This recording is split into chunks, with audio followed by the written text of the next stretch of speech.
Hi guys, it's me Marput and welcome back to my video. Nah, jadi hari ini aku mau ngebahas lagi seputar dunia konseling nih teman-teman. Jadi hari ini aku mau ngebahas satu hal yang spesial atau satu hal yang berbeda dari biasanya. Jadi hari ini aku dapat tugas buat ngejelasin salah satu teknik yang diajarkan oleh Bapak Raksel. Ini nih orangnya nih. Nah, jadi hari ini aku bakal ngejelasin salah satu mata kuliah yaitu konseling seni. Nah, konseling seni itu apa sih gitu kan? Kayak namanya aja udah menarik gitu loh. Nah, aku bakal ngejelasin. Jadi konseling seni itu adalah salah satu teknik yang bisa digunakan dalam dunia konseling atau saat proses konseling yang berkaitan dengan bidang seni. Contohnya itu ada kayak visual art therapy, terus ada music in counseling, ada writing therapy, dan masih banyak yang lainnya gitu. Nah, buat hari ini aku bakal ngebahas salah satu teknik yaitu writing therapy atau writing and literature in counseling. Nah, writing and counseling ini juga itu berkaitan dengan salah satu pendekatan nih teman-teman. Nah, pendekatannya apa sih? Pada penasaran kan? Nah, jadi pendekatannya itu adalah naratif terapi. Jadi hari ini aku bakal mengkaitkan teori pendekatan naratif terapi dengan teknik writing therapy atau writing in counseling gitu teman-teman. Untuk video kali ini itu akan dibagi menjadi beberapa section atau beberapa segmen.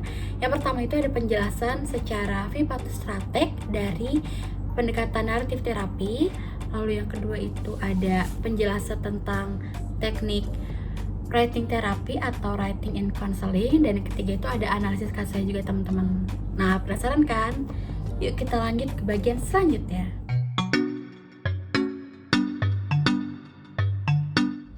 Nah, jadi di bagian filosofi ini, naratif terapi itu memandang manusia sebagai pemeran utama dan penulis cerita di dalam kehidupannya sendiri.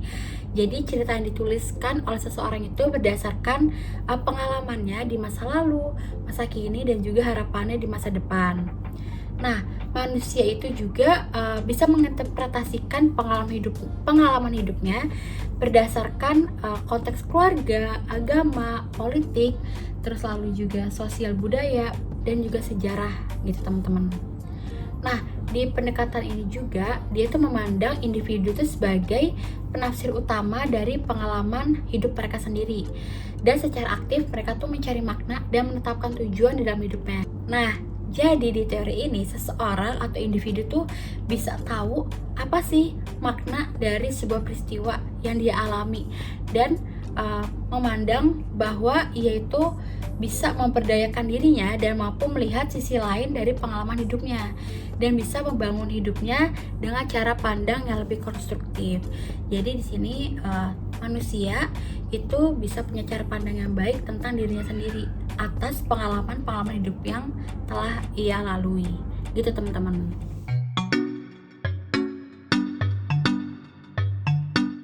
Nah, bagian selanjutnya itu adalah patologi teman-teman. Nah, di bagian patologi ini itu berkaitan dengan manusia yang tidak sehat. Manusia tidak sehat itu seperti apa nih? Nah, menurut teori pendekatan naratif terapi, manusia yang tidak sehat itu adalah manusia yang tidak bisa mengembangkan atau membangun cerita yang bermakna negatif di dalam hidupnya. Jadi dia mikirin bahwa hidupnya tuh hanya dipenuhi dengan pengalaman-pengalaman negatif. Misalkan kayak ketidakberdayaan, kehampaan, ketidakbermaknaan, kesakitan, atau juga tidak dianggap di dalam hidupnya gitu. Terus manusia yang tidak sehat itu juga adalah manusia yang tidak bisa menafsirkan dari pengalaman hidupnya. Jadi nggak bisa nih menetapkan tujuan hidupnya itu apa sih. Terus mereka tuh juga nggak bisa ngambil value di dalam pengalamannya itu apa. Jadi ya dia nganggep ya udah gue emang menderita kayak gini karena ya gue pantas menderita gitu loh, nggak melihat sisi lain dari sebuah kejadian atau pengalaman tersebut. Mungkin teman-teman juga banyak tuh yang ngalamin kejadian kayak gitu, nggak bisa mengambil nilai dari sebuah pengalaman. Jadi ngerasa pengalaman yang negatif tuh ya udah emang nggak ada nilai atau pelajaran yang bisa gue ambil di dalam hidup ya. Wah, tapi ternyata ada tuh pasti, sebesar apapun masalahnya, senegatif apapun masalahnya, pasti ada salah satu sisi positif dari pengalaman tersebut atau kejadian tersebut, teman-teman.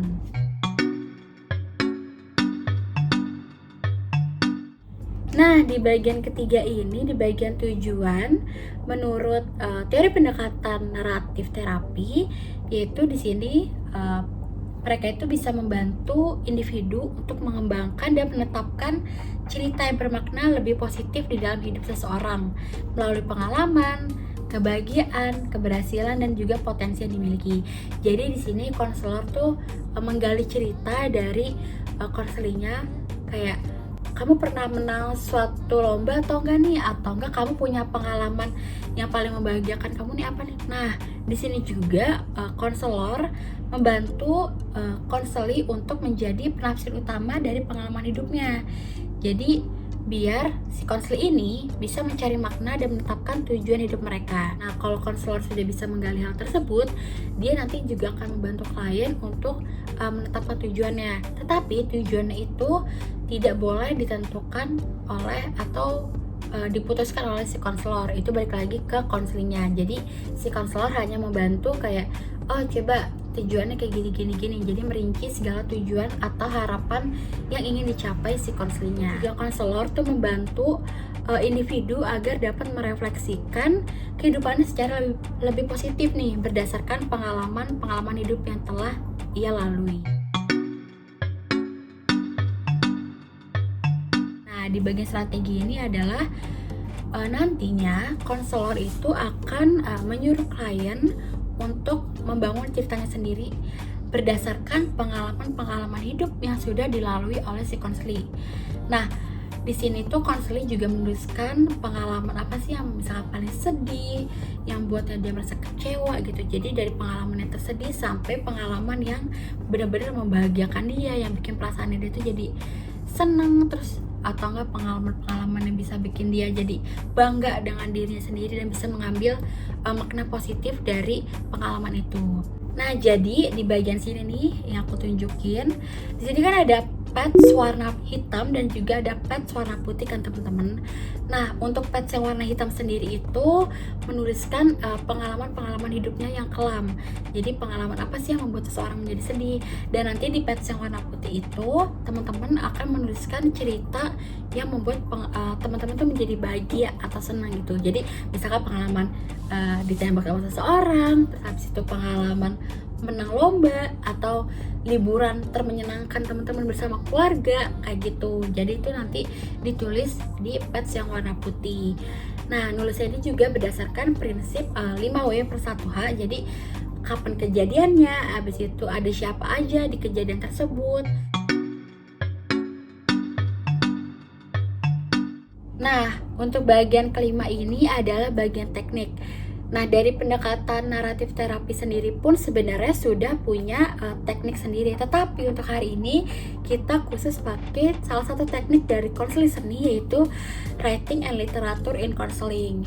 Nah, jadi writing and literature in counseling ini tuh bisa ngebantu individu yang bermasalah untuk mencurahkan isi hatinya atau pengalaman-pengalaman sedih di dalam hidupnya.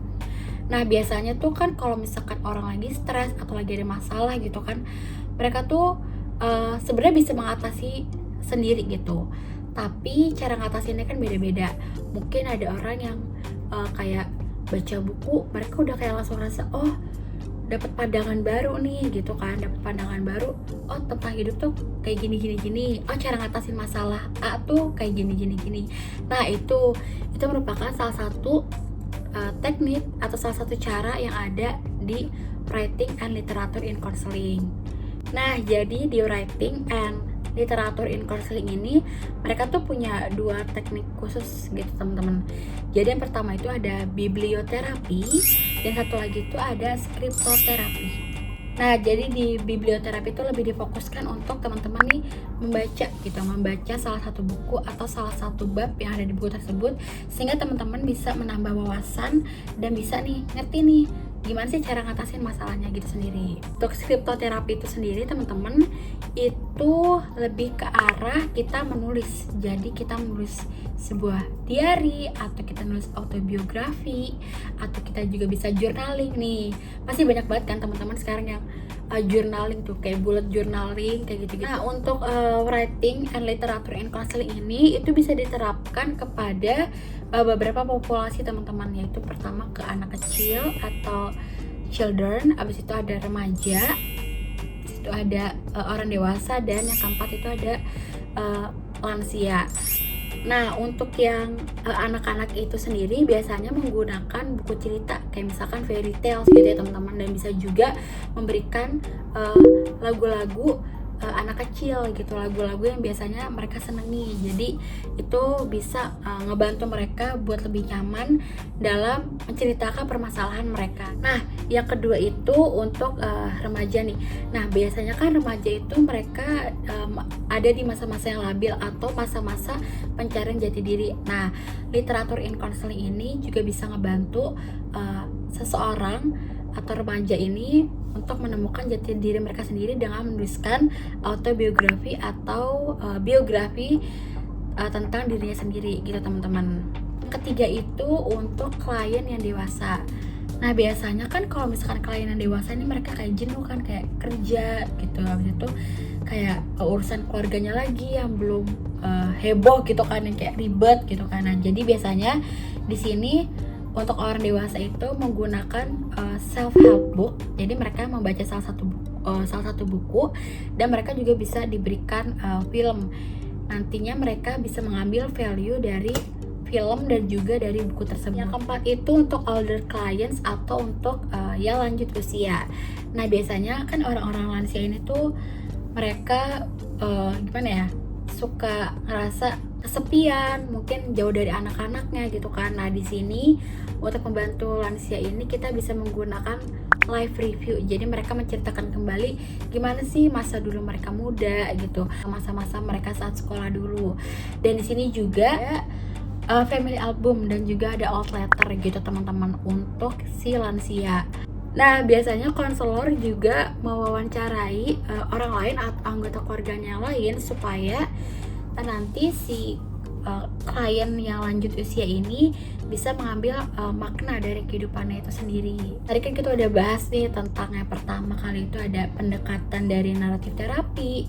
Terus yang kedua kita juga udah bahas tentang writing and counseling. Nah, sekarang untuk bagian ketiganya itu adalah analisis kasus gitu. Untuk bagian selanjutnya, analisis kasus itu aku ambil berdasarkan pengalaman pribadi aku sendiri. Nah, untuk pengalaman pribadi aku itu, aku tuh emang anaknya tuh tipenya yang pendiam gitu loh, dan emang jarang cerita sama orang lain. Jadi kayak kurang percaya gitu loh, maksudnya percaya sama orang lain tapi hanya ke beberapa orang gitu. Dan kadang suka nggak enakan gitu kalau misalkan mau cerita ke orang lain, takutnya kayak ngebebanin orang lain atau nggak ganggu waktu mereka gitu kan. Nah, biasanya kalau misalkan aku udah burn out banget sama masalahku sendiri, aku bingung mau cerita ke siapa, biasanya itu aku nulis di salah satu buku. Jadi aku kayak nulis diary gitu lah. Tapi biasanya aku tulisnya itu pas lagi keadaan lagi sedih banget. Kalau misalkan senang-senang biasanya nggak aku tulis gitu, karena kayak ya udah lagi happy gitu loh, nggak mau ditulis gitu kan. Tapi kalau misalkan emang lagi sedih banget, nggak punya teman buat cerita, biasanya aku tulis di salah satu buku. Jadi di buku tersebut aku nulisin apa sih kejadian hari ini tuh ada apa aja. Terus habis itu aku lihat kayak hal-hal yang bikin aku sedih ini tuh apa gitu kan. Kalau misalkan aku udah tulisin semua perasaan sedih aku di dalam buku tersebut atau di tulisan itu, aku biasanya langsung tulis kayak sebenarnya ada kejadian positif apa sih aku ambil dari pengalaman yang gak enak ini gitu loh, atau dari pengalaman negatif ini tuh pengalaman positifnya tuh apa gitu. Biasanya aku refleksiin buat diri aku sendiri. Nah, nanti kalau misalkan aku udah tahu nih maknanya itu apa, biasanya aku jadi apa ya, buat kayak tujuan gitu. Jadi tahu arahnya ke depannya tuh harus kayak gimana lagi. Jadi memperbaiki diri tuh kayak gimana lagi gitu teman-teman. Jadi kalau misalkan teman-teman juga nanti misal lagi bingung mau cerita ke siapa, kayak ngerasa nggak ada temen buat cerita atau curhat, nah mungkin teman-teman bisa nulisin juga nulis di salah satu buku menceritakan pengalaman sedih apa sih yang teman-teman alami pada hari ini, dan itu aku yakin rasanya tuh kayak langsung lega gitu loh. Jadi kayak nggak ada beban pikiran tersendiri, jadi rasanya lebih lebih santai gitu kan, karena kayak mencurahkan semua masalahnya tuh di sebuah tulisan. Aku juga ada salah satu pengalaman dimana kalau biasanya aku nggak berani ngomong sama orang langsung. Jadi biasanya aku tuh nulis di surat atau aku ketik panjang lebar. Misalkan pas aku lagi ketemu sama orang itu, aku lagi kesel banget atau lagi kayak ngerasa kayak kecewa gitu sama dia, biasanya aku gak berani tuh ngomong secara langsung, secara verbal. Nah biasanya aku ketik dulu tuh, ketik di WhatsApp atau di notes gitu kan, nanti kalau udah aku kirim lewat chat ke dia gitu. Jadi bisa nih buat teman-teman yang merasa kayak nggak percaya diri atau pemalu buat ngomong secara langsung ke orangnya gitu teman-teman. Bisa disimpulkan di dalam video ini bahwa writing and literature and counseling itu bisa nih sangat kebantu buat teman-teman yang memang ngerasa sulit untuk mengungkapkan masalahnya secara verbal atau secara langsung gitu teman-teman.